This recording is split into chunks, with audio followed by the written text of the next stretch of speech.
1551 से 1526 के बीच लगभग 75 वर्ष दिल्ली पर लोदियों ने शासन किया। सैयद शासकों का जो 37 वर्ष का समय है 1414 से 1451, इन शासकों के समय में वास्तव में दिल्ली की जो सत्ता है सिकुड़कर दिल्ली के आसपास सिमट के रह गई थी। तो 1451 में बहलोल लोदी, जो लोदी वंश का संस्थापक है, 3 लोदी शासकों ने शासन किया है लोदी राजवंश के 1451 से 1526 में, लगभग 75 वर्ष। तो इसमें पहला शासक जो संस्थापक है बहलोल लोदी, इसका समय है 1451 से 1489। दूसरा शासक है सिकंदर लोदी, जो इसका पुत्र है, उसका समय है 1489 से 1517। और तीसरा जो उसका पुत्र है इब्राहिम लोदी, उसका समय है 1517 से 1526। और 1526 में पानीपत के प्रथम युद्ध के साथ ही सल्तनत का पतन हो जाता है, लोदी डायनेस्टी का भी पतन हो जाता है, बाबर आक्रमण करता है। That was the first battle of Panipat, 21 अप्रैल 1526। तो इन 3 शासकों के समय में, इन 3 लोदियों के समय में वास्तव में एक बार फिर एक नए तरीके का राजतंत्र, एक नया राजवंश दिखाई पड़ता है। क्योंकि जो आप कह सकते हैं कि 1388 से लेकर, यानी कि फिरोज शाह के समय से लेकर और 1451 तक का जो समय है, वास्तव में 75-77 साल वास्तव में ये दिल्ली सुल्तानों का एक भ्रम जैसा था। वास्तव में दिल्ली में केंद्रीय सत्ता का पूर्णतया अभाव हो गया था और केंद्रीय शासन नाम की कोई चीज़ नहीं थी। लेकिन इन प्रथम अफगान शासकों ने, लोदियों ने, अपने लंबे 75 वर्ष से अधिक समय के कार्यकाल में वास्तव में एक नए राजवंश का, जिस तरीके से हम जानते हैं कि तुर्कों ने राज किया, जिसको कहते थे ममलुक शासकों का समय है, तुगलकों ने शासन किया, देवर आल्सो टर्क, फिर सैयद आए। तो एक नया राजवंश था अफगानों का, और कह सकते हैं कि फर्स्ट अफगान डायनेस्टी यानी प्रथम अफगान राजवंश की स्थापना भारत में इन लोदियों ने की थी। तो लोदी वंश का जो प्रथम शासक है, जो संस्थापक है बहलोल लोदी, कहते हैं अफगानिस्तान के गिलजाई कबीले के शाहू खेल कुटुंब का परिवार का ये सदस्य था और काफ़ी लंबे समय से ये लोग भारत में निवास कर रहे थे। सीमावर्ती क्षेत्र अफगानिस्तान के निवासी थे। और ये जो शासक बनता है उस समय सरहिंद का सूबेदार और खाने जहां के पद पर भी आसीन होता है।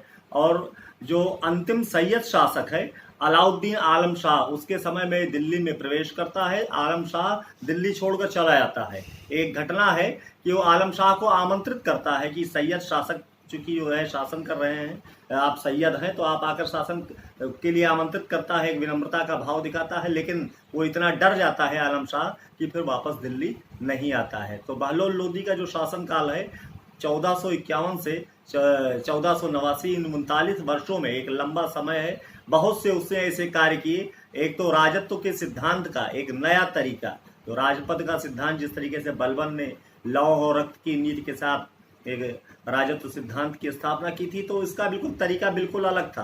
और जहां बलबन का भय पैदा करना, लोगों के बीच में मालिक और सेवक के संबंध को स्थापित करना, ये बार बार बताना कि मैं मालिक हूँ, यानी शासक जो है जिल्ले इल्लाह है, इस धरती पर ईश्वर की प्रतिछाया है। और दूसरी तरफ जो अफगानियों का तरीका है, अफगानी कबायलियों का तरीका है, उस तरीके को बहलोल लोदी ने अपनाया और कभी भी ऊंचे सिंहासन पर नहीं बैठा। यह प्रदर्शित करने का कतई कार्य नहीं किया कि अपने लोगों में यह अनुभव करावे कि वास्तव में वो सेवक है, बाकी लोग मालिक हैं। चूंकि कबायली जो जनजातीय सिद्धांत है उसमें वन एमंग द इक्वल्स की बात करते हैं, यानी कि एक उनमें समानों में एक, first among the equals, one among the equals, यानी समानों में समान है, कोई इतना ऊंचा नहीं है कि उसके अधीन कोई हो जाए। तो यानी कि सबको मिलकर शासन करना है, इस तरीके की नीति उसने। कहते हैं कि कई बार अगर सुल्तान से कोई सरदार अप्रसन्न हो गया तो उसके घर चला जाता था, माफ़ी मांग लेता था, तलवार ताज उठा के उसके पाँव में रख देता था, तलवार हाथ में पकड़ा देता था कि सर कलम कर दीजिए, आइए आप ही शासक बन जाइए। तो इस तरीके से 39 वर्षों तक उसने शासन किया। जो अव्यवस्था की स्थिति है, जो खलजी हैं, जो सैयद हैं, जो टर्क हैं, वो उसकी सुप्रीमेसी को या उसकी अधीनता को स्वीकार भी नहीं करते। तो उसकी एक तरीके से कह सकते हैं कि व्यवस्था थी कि इस तरीके का व्यवहार करे कि लोग जो है अपने लोगों को मिला के झके, क्योंकि केवल अपने लोगों के विश्वास से ही वो शासन कर सकता था। लेकिन जो उसका उत्तराधिकारी है, 9 पुत्र थे बहलोल लोदी के। 1489 में जाने से पहले उसे अपना उत्तराधिकारी नियुक्त कर दिया था। उसका पुत्र था निजाम, 9 पुत्रों में थे। वो सुनारिन माँ से पैदा हुआ था, उसकी माँ जो है सुनार थी।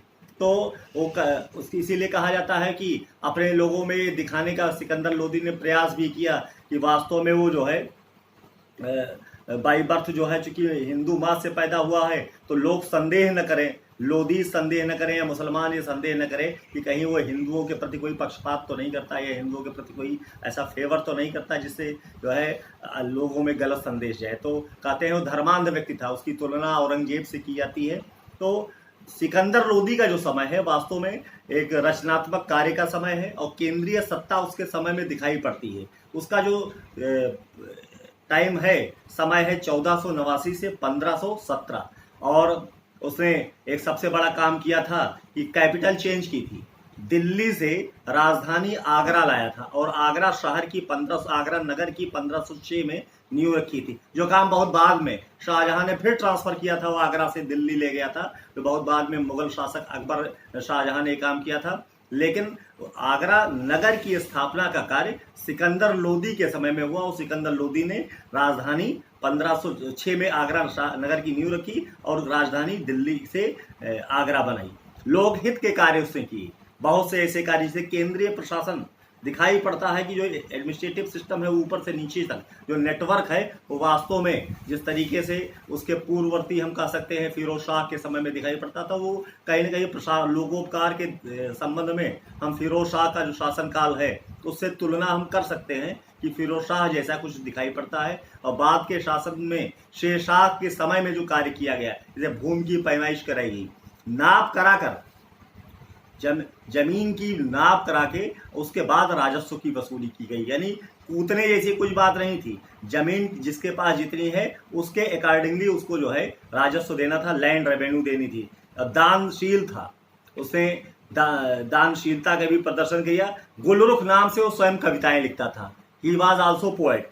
और धर्मांध था, मैंने बताया ही। और बहुत से ऐसे ग्रंथ हैं जिनका उसने जो है अनुवाद कराया, जो है आयुर्वेदिक के और जो है संस्कृत के ग्रंथों का अनुवाद कराया। तो कहते हैं कि वो बड़ा प्रबुद्ध व्यक्ति था, बड़ा पढ़ा लिखा व्यक्ति था। तो इस दिशा में उसने बहुत से विद्वानों को प्रश्रय भी दिया।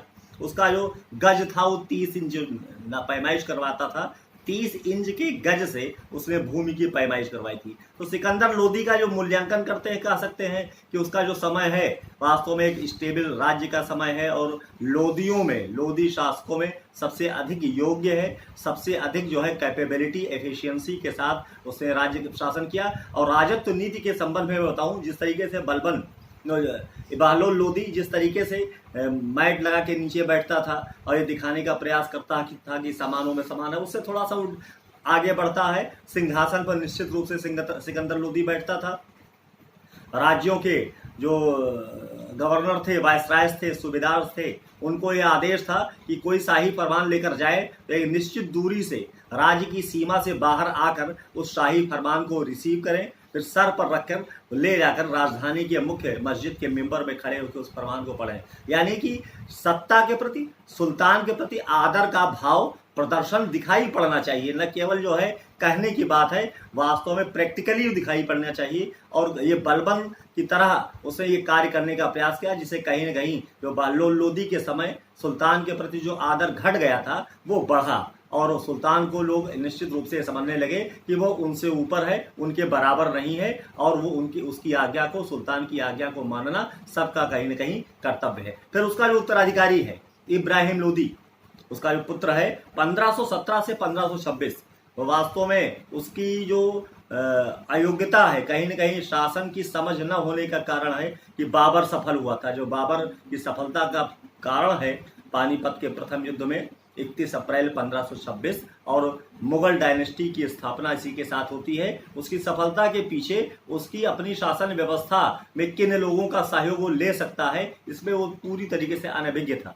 इब्राहिम लोदी ने जो राजत्व व्यवस्था है, थ्योरी ऑफ किंगशिप है, जिस तरीके से सिकंदर लोदी ने थोड़ा सा आगे बढ़कर सिंहासन पर बैठना शुरू किया और प्रदर्शन करना शुरू किया कि वास्तव में अन्य सूबेदारों और अमीरों से ऊपर है, लेकिन वो पूरी तरीके से बलबन की तरफ लौटने का प्रयास किया। उसने राजत्व की पायबोस, कहते थे जमीबोस, जो लेट कर पांव चूम लेना, इस तरीके की पद्धति को उसने अपनाया और यह प्रदर्शित करने का कार्य किया कि वास्तव में जो दरबार का जो रुतबा है, जो शासक का रुतबा है, वो वास्तव में सबके लिए जो है आदरणीय होना चाहिए, सबको उसके प्रति नतमस्तक होना चाहिए। कहते हैं कि जो पानीपत का प्रथम युद्ध है उसमें हार के पीछे उसका जो कारण है वो जिद्दी स्वभाव, घमंडी, अमीरों से सहयोग न मिलना, और जो अकबर का तोपखाना है, जैसे टर्किश अटैक के समय, तुर्कों के आक्रमण के समय जो स्थितियां थी, यानी टर्किश आक्रमण का सफल होने के पीछे कारण था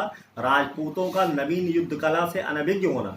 ठीक वैसी ही स्थिति इब्राहिम लोदी के युद्ध, पानीपत के युद्ध के समय इब्राहिम लोदी के समय थी, क्योंकि बाबर ने जो नवीन विद्या को, तोपखाने का आविष्कार हो चुका था, तोपखाने का प्रयोग किया, तुलगमा उज्बेकों द्वारा पीछे से युद्ध करना, तीन तरफ से घेर लेना, ये सब युद्ध कलाएं चूंकि नहीं आती थी और सीखने का प्रयास वास्तव में इब्राहिम लोदी की सेना ने भी नहीं किया था। तो दम्भी होना, अभिमानी होना और अपने लोगों से सहयोग न प्राप्त करना बहुत बड़ा कारण था पानीपत के प्रथम युद्ध में। पानीपत का प्रथम युद्ध हम बाद में बाबर के साथ लेंगे कि बाबर ने किस तरीके से पानीपत के युद्ध में कम सेना होते हुए भी बड़ी सेना को परास्त किया। कहा जाता है कि बाबर श्रेष्ठ सेनापति था। उज्बेकों, तुर्कों, मंगेलों, चूंकि बहुत अपने देश से निकाला गया था, तो आदमी जो भ्रमणशील होता है वो कहीं ना कहीं उसकी व्यवहारिक अगर कुशलता है तो बहुत से नए ज्ञान प्राप्त कर लेता है। तो संघर्ष करके उसने जो है बहुत से राज्यों को जीता था, पराजय का मुंह देखा था, अपने घर से निकाला गया था, इन सब चीज़ों को वो देख चुका था। तो उस अपनी कमजोर स्थिति में उसको तो एक आवास की जरूरत थी, उसको कहीं अपना पांव टिकाना था। तो ले दे के उसके जीवन मरण का प्रश्न था, भारत पर आक्रमण करना और भारत पर, हिंदुस्तान पर अपना राज्य स्थापित करना। तो एक होता यह है कि नई ऊर्जा के साथ जब लोग प्रवेश करते हैं किसी दूसरे राज्य में तो उनमें उत्साह होता है, कुछ नया प्राप्त करने की चेष्टा होती है, कुछ नया करने का जो जज्बा होता है वास्तव में सामने वाले को चाहे जितना मजबूत हो कहीं ना कहीं धराशायी कर देता है। तो इब्राहिम लोदी की सेना कहते हैं 1 लाख की थी और बाबर की सेना, इतिहासकार है फरिश्ता व अबुल फजल कहते हैं 12,000 की बाबर की सेना ने इब्राहिम लोदी की मात्र 1 लाख की सेना को परास्त कर दिया। एल श्रीवास्तव कहते हैं नहीं, कुछ ज्यादा थी, कहते हैं बाबर की सेना 25,000 थी। हो 25,000 रही हो या 12,000, कम रही होगी निश्चित रूप से। इब्राहिम की सेना चूंकि अपने स्थानीय धरती पर युद्ध कर रहे थे तो उनकी सैन्य संख्या और सैन्य बल ज्यादा रहा होगा, लेकिन भीड़ कभी युद्ध नहीं करती। युद्ध कला अगर आपको नहीं पता, युद्ध कैसे जीता जाता, भीड़ से के साथ अगर युद्ध के मैदान में आप उतर जाएंगे तो कभी सफल नहीं होंगे। वारफेयर की दृष्टि से वास्तव में बहुत कमजोर सेना थी, इस वजह से बाबर सफल हुआ था, इब्राहिम लोदी। तो इसके बाद फिर लोदी वंश का पतन और सल्तनत का पतन होता है और फिर सल्तनत के पतन के कारण मिले। ठीक, धन्यवाद।